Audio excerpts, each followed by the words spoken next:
सज्जनों, जय माता की। आपका हमारे चैनल मुक्त पथिक में हार्दिक स्वागत है।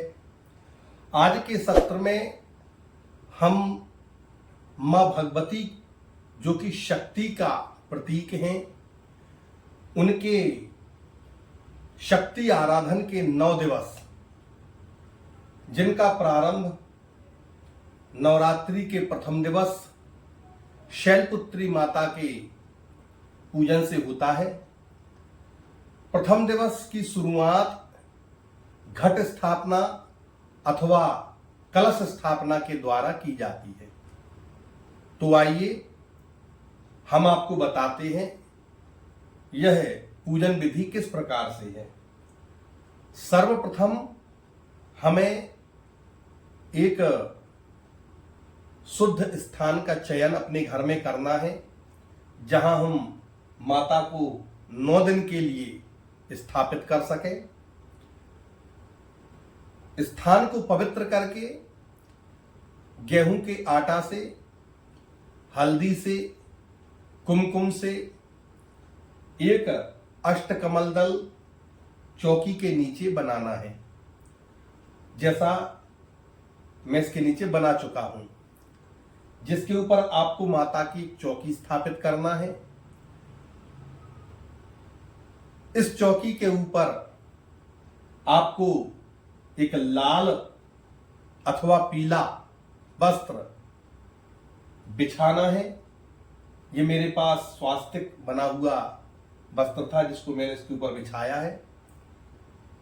इसके ऊपर एक पुनः चावल रख करके, उस चावल का अष्टकमल दल बना करके उसके ऊपर एक मैंने चौकी स्थापित की है।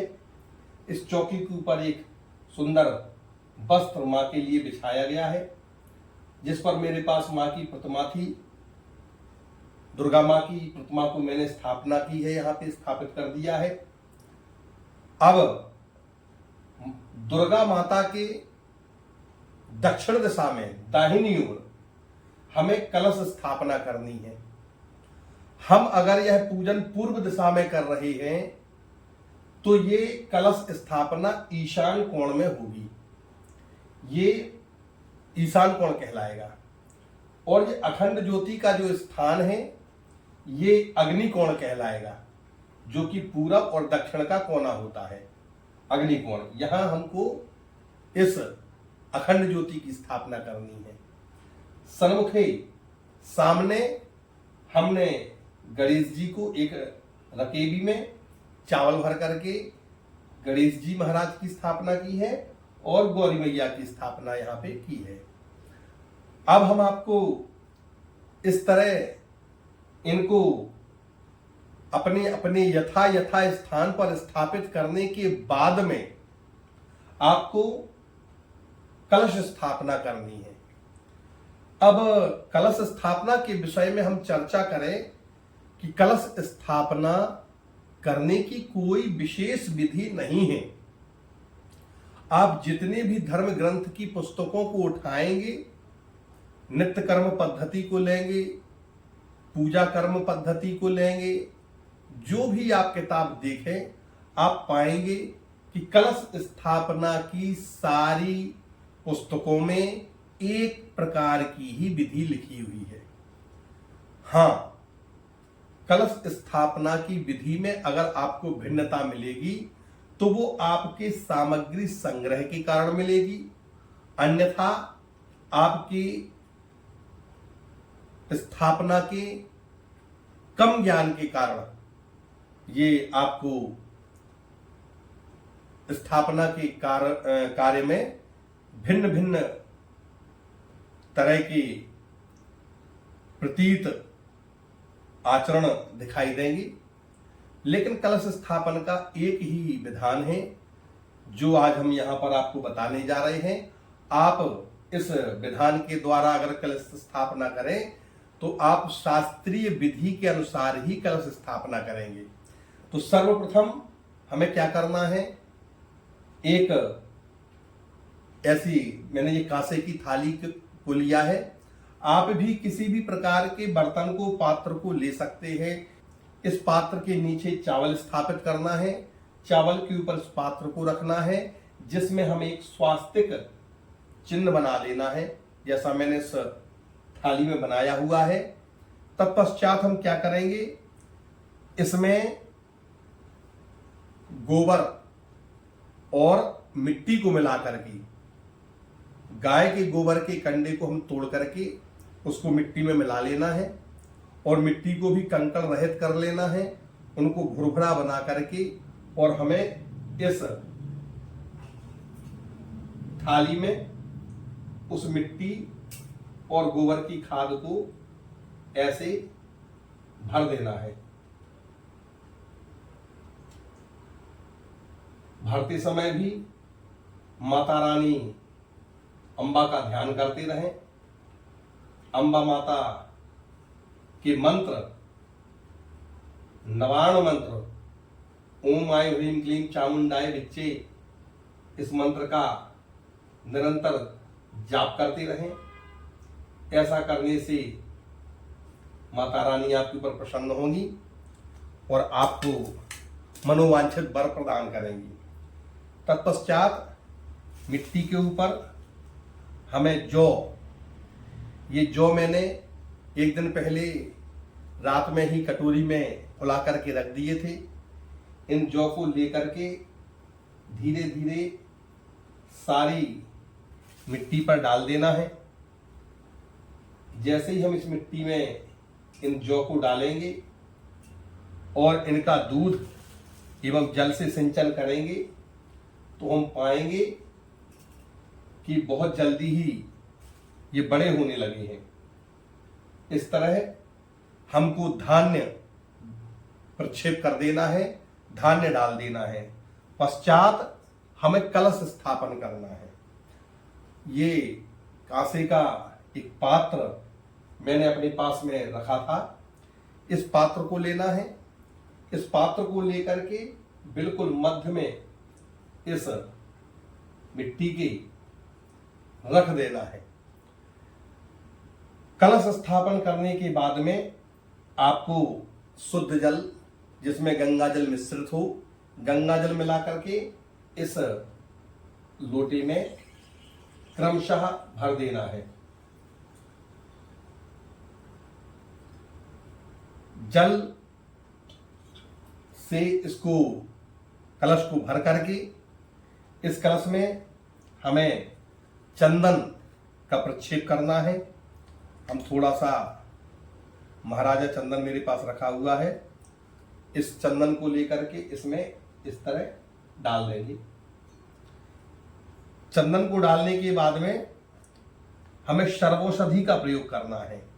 ये सर्वौषधि की जो डिब्बी है, ये बाजार में आसानी से उपलब्ध हो जाती है। पंसारी की दुकान पे आपको सर्वौषधि लेना है और इसकी डिब्बी को इस तरह लेकर के और थोड़ी सर्वौषधि भी हम इस कलश के अंदर डाल देना है।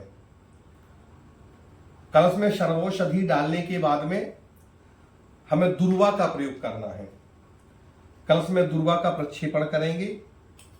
तो ये दूर्वा मैंने तोड़ करके रखी थी, ये दूर्वा भी हम इसमें डाल देंगे।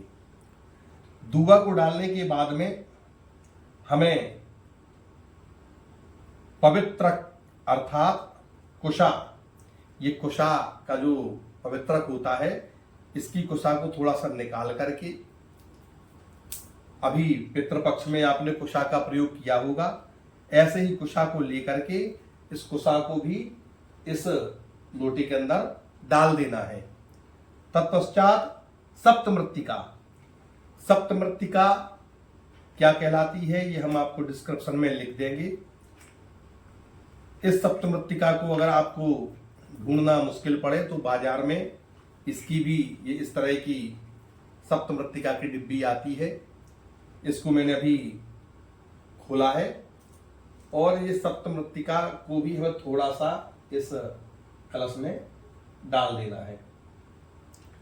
सप्तमृत्तिका को डालने के बाद में पुनः हमें इस कलश में एक सुपारी, जिसको हम पुंगी फल कहते हैं, इस सुपारी भी हम इस कलश में इस तरह डाल देंगे। सुपारी के बाद में पंचरत्न। ये पंचरत्न क्या कहलाते हैं? इसमें सोना, हीरा, मोती, माणिक और नीलम, और इसके अलावा पद्मराग भी माणिक की जगह हो सकता है। तो ये 5 रत्न लेना है। इसकी डिब्बी ऐसे ही आती है पैक, और इस डिब्बी को भी हम ऐसे ही डाल देंगे। इसमें पंचरत्न डालने के बाद में हमें कलश में द्रव्य दक्षिणा, एक सिक्का ऐसे डाल देना है। सिक्का डालने के बाद में एक पंच पल्लव, ये पंच पल्लव अर्थात 5 प्रकार के पेड़ के पत्ते।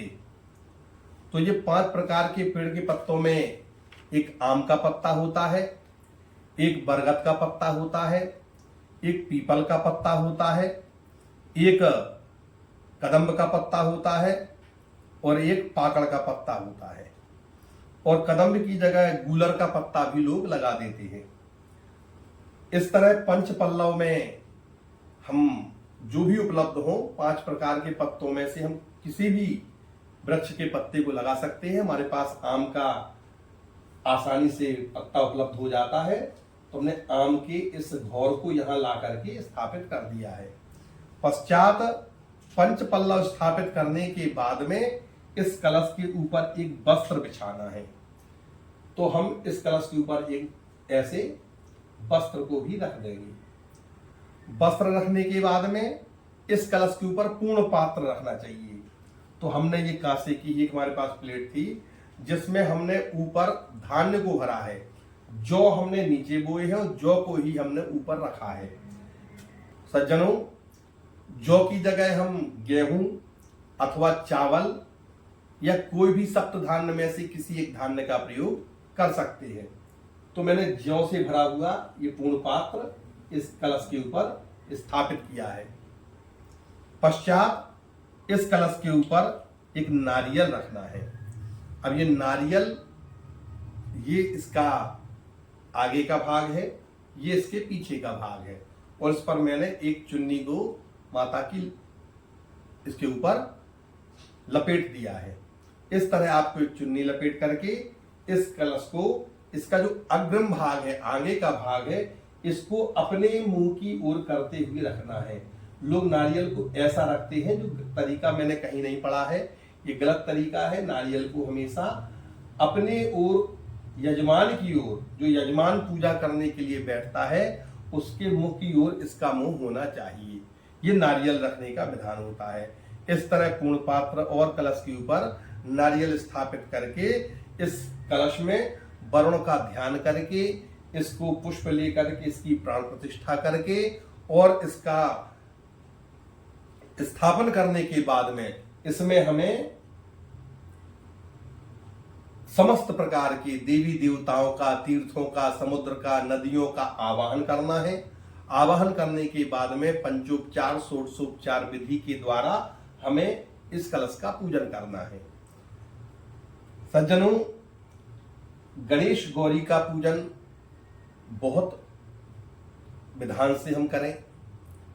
इसके पश्चात भूमि पूजन करें। भूमि पूजन के पश्चात कलश पूजन करें। कलश पूजन के पश्चात ज्योति का पूजन करें।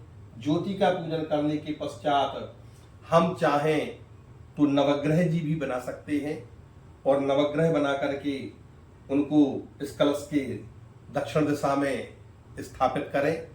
वहां उनका ध्यान पूजन करके फिर हम पश्चात माता रानी का पूजन करेंगे।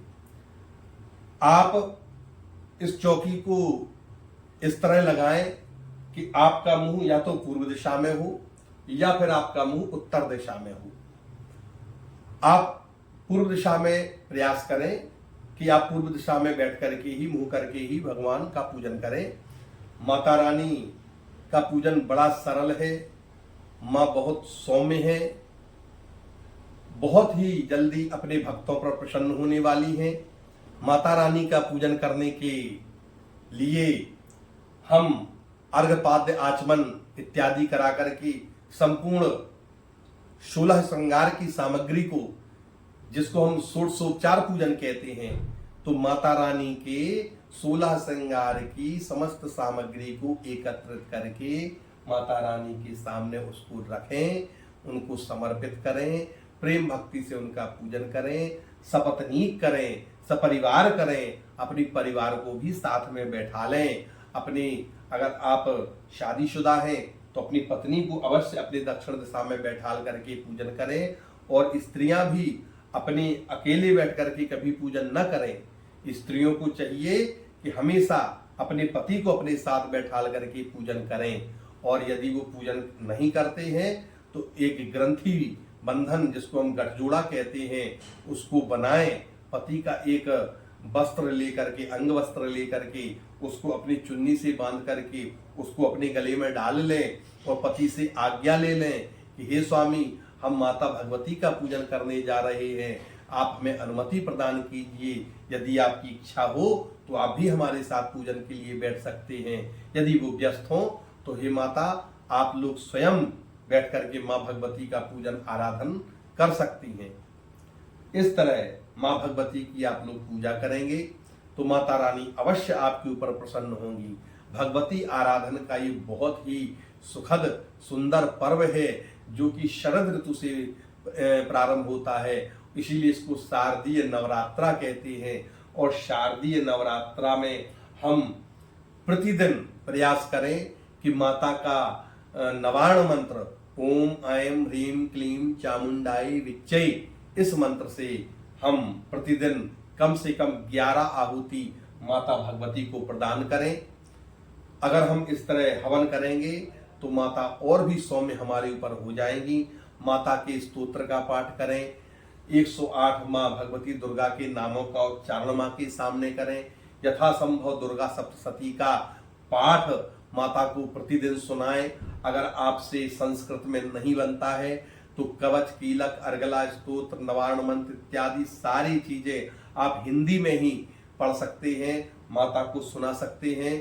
क्योंकि अभी पितर निकले हैं तो हमारे शास्त्रों में कहा गया है पितरः वाक्य मिच्छन्ति भाव मिच्छन्ति देवता। ये देवता जो होते हैं ये बहुत सौम्य होते हैं, इनको मंत्रों से मतलब नहीं होता है। ये सारे देव भाव की कामना करते हैं, आपके भाव शुद्ध होना चाहिए। तो सज्जनों, माताओं, बहनों, अगर आपके भाव अच्छे हैं तो माता रानी आपके हिंदी के पाठ को भी बिल्कुल उसी तरह स्वीकार करेंगी जिस तरह बड़े बड़े वेदाचार्यों के जो मंत्र हैं उनको स्वीकार करती हैं। इसीलिए मंत्रों की कोई बात नहीं है, केवल भाव देवताओं के सामने काम करता है। माता रानी को अपने भाव समर्पित कीजिए, अपने विचार समर्पित कीजिए, अपनी बुद्धि समर्पित कीजिए, अपने विकारों को भी, जितने अंदर विकार हैं उन सबको माता के चरणों में समर्पित कर दीजिए। माता आपके सब गुणों को, दुर्गुणों को, सभी प्रकार के विकारों को और अच्छाइयों को अवशोषित कर लेंगी, आपको निर्विकार बना देंगी और आप माता रानी के परम भक्त बन करके माता रानी की आराधन में लीन होकर के उनके धाम को प्राप्त करेंगी। ऐसी माता रानी से आप प्रार्थना करें कि हे जगदम्बे, 9 दिन हमारे घर में आप इसी तरह विराजमान होकर के हमारी पूजा को स्वीकार करें। प्रतिदिन नए नए प्रकार के नैवेद्य बना करके अच्छे अच्छे पदार्थ जैसे कि हलवा, पूड़ी, खीर, मिष्ठान और कच्चे और पक्के और सभी प्रकार के रसोई पका करके और सूखे मेवे लेकर के और अच्छे अच्छे पके पके मीठे मीठे फल ले करके माता रानी को कपत्थ के फल, अंगूर के फल, अनार के फल, ये सारे फल जो माता रानी को प्रिय हैं उन्हें चढ़ाइए, माता रानी को स्वीकार कराइए। लाल रंग के फूलों से माता रानी की सेवा कीजिए। ये सारे पदार्थ जो मैया को पसंद हैं, 16 श्रृंगार की सामग्री ऊपर से लेकर के नीचे तक के जितने भी आभूषण हैं, जितने भी 16 श्रृंगार की चूड़ी, इंगुर, महावर, बिंदी और सिंदूर, वस्त्र, द्रव्य, स्वर्ण, आभूषण, जो भी आपके पास संभव हो, यथासंभव हो, उसको माता रानी को समर्पित कीजिए और उनसे सौभाग्य की कामना कीजिए कि हे माता रानी, हमें सौभाग्य प्रदान करो, हमारे दुर्भाग्य को दूर करो। निश्चय ही माता रानी आपके समस्त दुर्भाग्य को दूर करेंगी और आपको सौभाग्य प्रदान करेंगी। जो सच्चे मन से माँ दुर्गा की आराधना करते हैं, माता रानी उनकी इच्छाओं को पूर्ति करती हैं। तो सज्जनों, आज के सत्र में बस इतना ही। जय माता की।